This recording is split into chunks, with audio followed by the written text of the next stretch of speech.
E aí, pessoal, tudo bem com vocês? Um bom domingo para todos e todas e sejam bem-vindos, bem-vindas para mais um episódio da Escola Bíblica Dominical Online, da EBD Online. E no vídeo de hoje nós vamos falar sobre o primeiro dos profetas menores, que é o livro do profeta Oséias. O livro do profeta Oséias é um livro composto de 14 capítulos, o que já dá um indicativo de que aquela classificação entre profetas maiores e menores se deve, um dos argumentos é que se deve ao tamanho dos livros.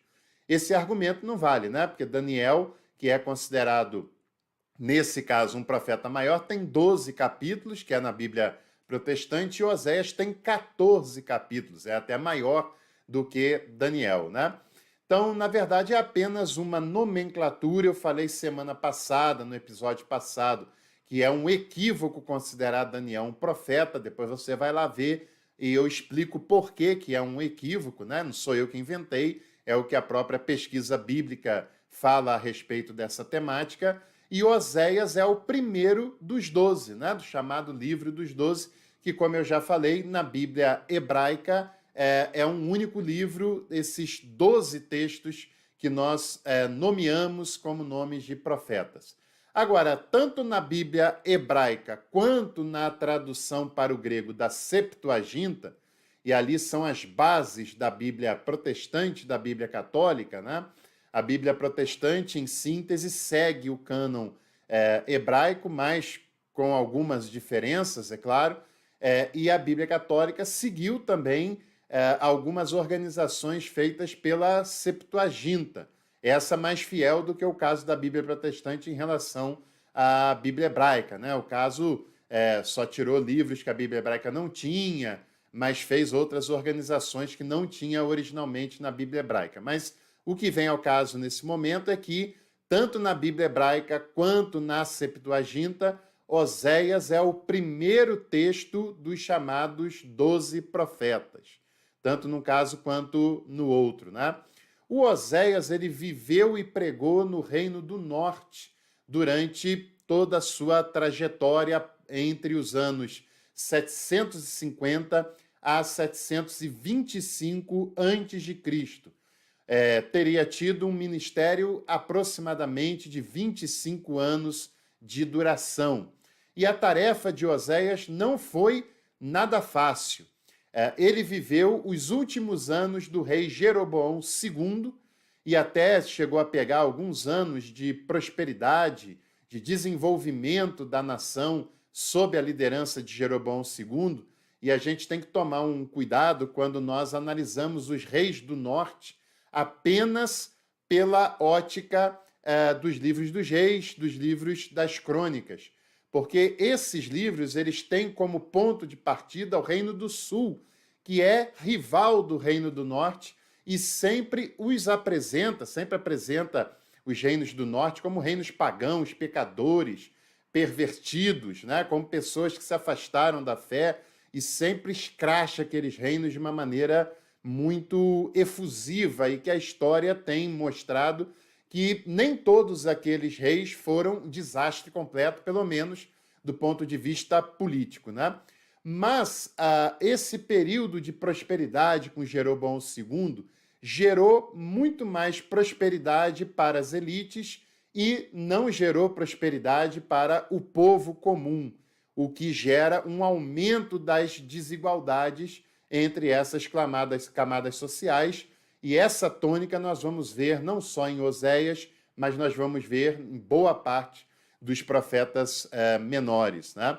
Já ele pega o finalzinho de Jeroboão e as sucessões que vêm no reino depois de Jeroboão, com instabilidades políticas, com problemáticas, principalmente nas relações externas de Israel, porque a Síria era o reino que estava lutando para exercer influência naquela região, e muitas vezes essa influência da Síria ela era perturbadora, como também o Egito, que já estava em queda, mas que promovia e instigava instabilidades em outros territórios, até para tentar enfraquecer os assírios de alguma maneira.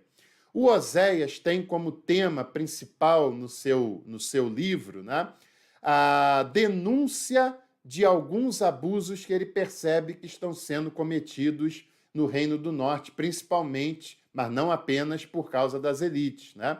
No caso das elites, ele denuncia a corrupção moral, denuncia a falta de justiça social e as desigualdades produzidas por aquela elite política e religiosa, principalmente política nesse caso, mas ele também denuncia a infidelidade religiosa por parte do povo. É uma infidelidade religiosa que é promovida pela elite, mas que encontra adesão entre o povo, e o povo cada vez se afasta mais da religiosidade que o Oséias entende ser a religiosidade mais sadia que eles deveriam exercer.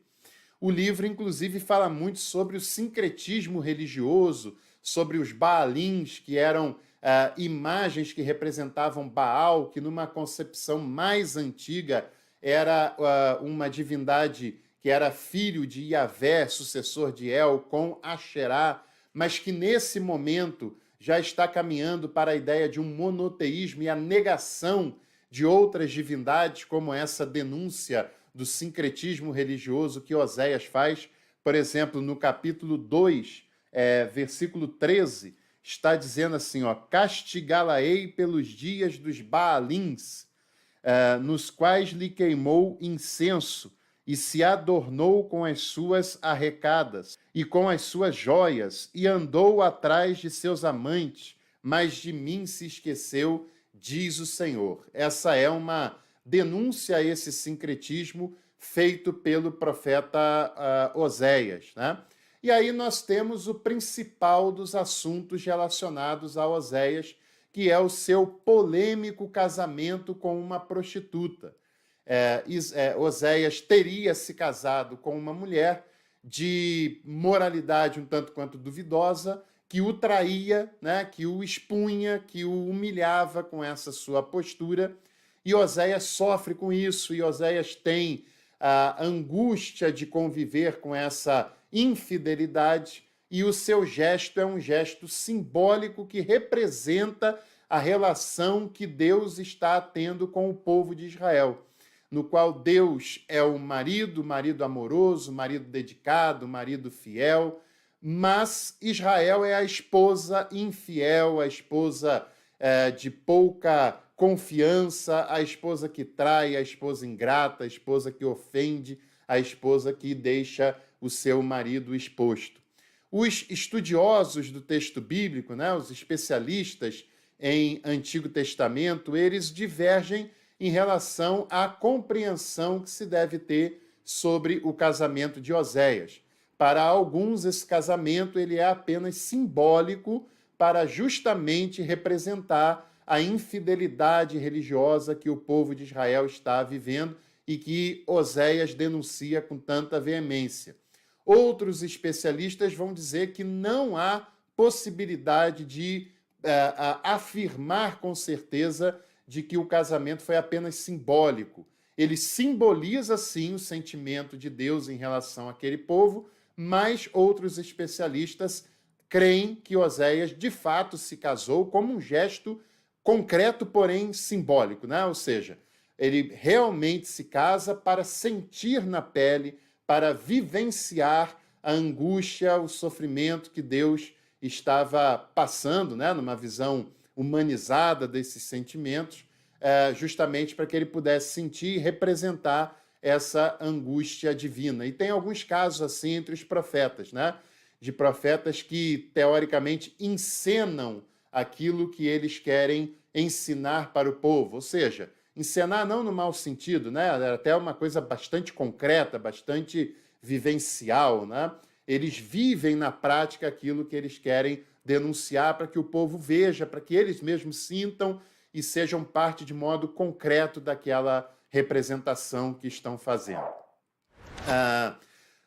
O Oséias questiona práticas religiosas lá no reino de Israel, algumas práticas que são suspeitas, que são frutos de sincretismo religioso, que é razoavelmente óbvio, mas ele também faz denúncias a práticas religiosas tradicionais, porque o que está em questão para o Oséias não é a formalidade da celebração em si, não é a liturgia em si, mas é a motivação com a qual o povo, os sacerdotes, a liderança daquele povo faz as práticas religiosas que eles têm a fazer. Porque para Oséias tanto faz se a liturgia é assim, se é assado, né? Mas para ele o real significado de tudo aquilo é o coração com o qual as pessoas vivem essas cerimônias. Se elas fazem de modo sincero, se elas fazem de modo fingido, se elas fazem de modo honesto, ou se elas fazem de modo superficial. E qual é o critério para Oséias de distinguir se uma pessoa faz sinceramente ou hipocritamente?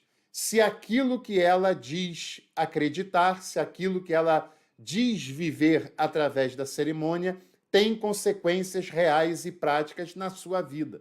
Porque se não tiver, não passa de uma mera hipocrisia, né? É o que Jesus depois vai condenar entre muitos religiosos do seu tempo. Pessoas que eram especialistas sobre o amor, mas não amavam. Pessoas que sabiam tudo o que a lei dizia sobre misericórdia e perdão, mas não tinham misericórdia pelas pessoas, exploravam as pessoas através dos impostos, dos dízimos, da comida, né? E não praticavam a misericórdia e a compaixão para com os outros. E esse é um ensinamento seríssimo que nós podemos extrair para nós hoje, né? Porque não é raro encontrarmos pessoas que, diante de uma igreja, diante de um altar, diante de um microfone, diante de uma plateia, pregam efusivamente, gritam, choram, encenam uma vivência com muita realidade, pessoas que cantam, que choram, que se derramam diante de Deus, mas quando saem de lá são pessoas insuportáveis, pessoas superficiais, pessoas que escolhem as suas amizades e só estão perto de pessoas que podem trazer algum tipo de favorecimento para elas, só estão perto de pessoas com dinheiro e com influência, pessoas que são intragáveis e pessoas que na vida do dia a dia, na vida concreta, revelam pessoas que são ateus anônimos, como diria lá o grande teólogo Karl Rahner.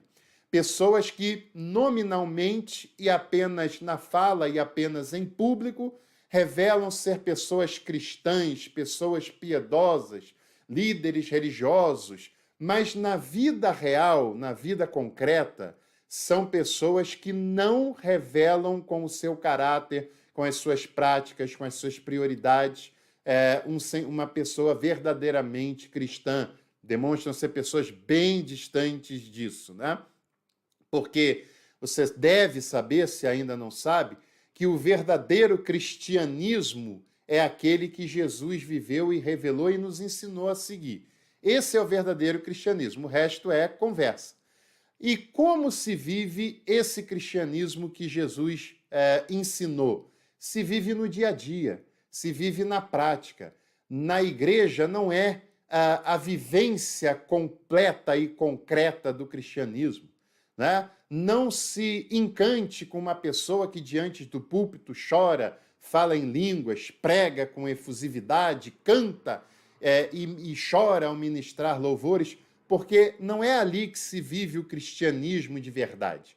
Quando uma pessoa faz essas atividades sinceramente, ela presta um serviço religioso que tem o seu valor, mas a vivência do cristianismo é no dia a dia, é na vida concreta, é na vida real.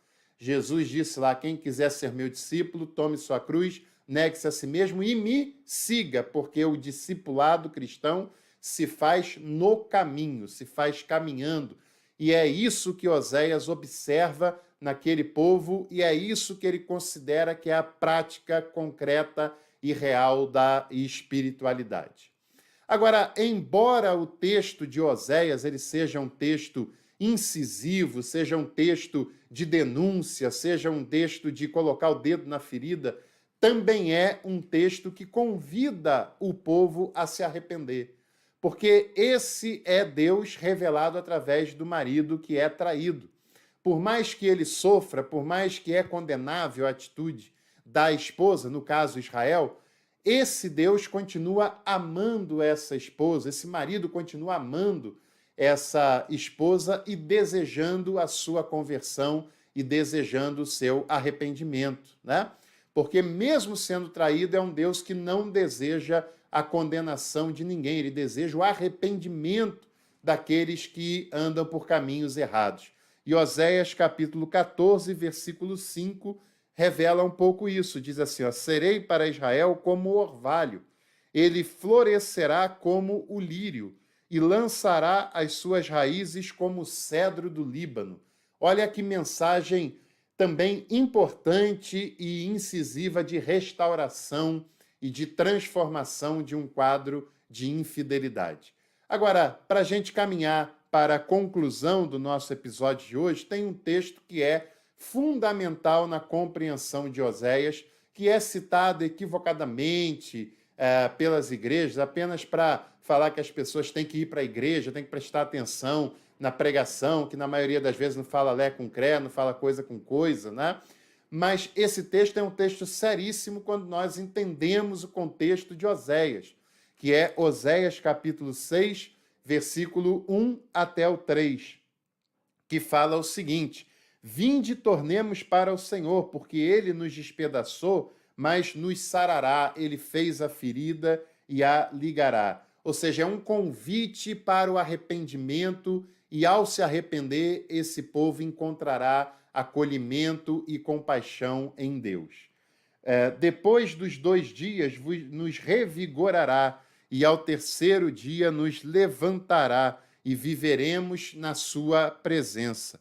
Conheçamos e prossigamos em conhecer ao Senhor. Como a alva, a sua vinda é certa, e ele descerá sobre nós como a chuva serôdia que rega a terra. Conheçamos e prossigamos em conhecer ao Senhor, e neste contexto não está falando especificamente de estudo bíblico, embora tenha sua importância quando feito com seriedade, como nós fazemos aqui, né? Mas conhecer nesse vocabulário hebraico tem a ver com relacionamento, tem a ver com viver com essa pessoa. Viver com uma pessoa que se revela é a única alternativa para conhecê-la, né? E que, inclusive, é um texto que o próprio Jesus fala na sua caminhada. Jesus sempre nos convida para vivermos a espiritualidade com o Pai. É no relacionamento, porque apenas no relacionamento que nós, de fato, podemos conhecer uma pessoa. Isso vale para Deus, isso vale para as pessoas. Se você gostou do nosso episódio do livro de Oséias, deixe o seu like, compartilhe com os seus contatos. E, é claro, fica o meu convite para você, durante essa semana, leia o livro de Oséias, que eu tenho certeza que você vai gostar demais dessa leitura. Um abraço, bom domingo. De noite eu volto com devocional e eu te espero lá.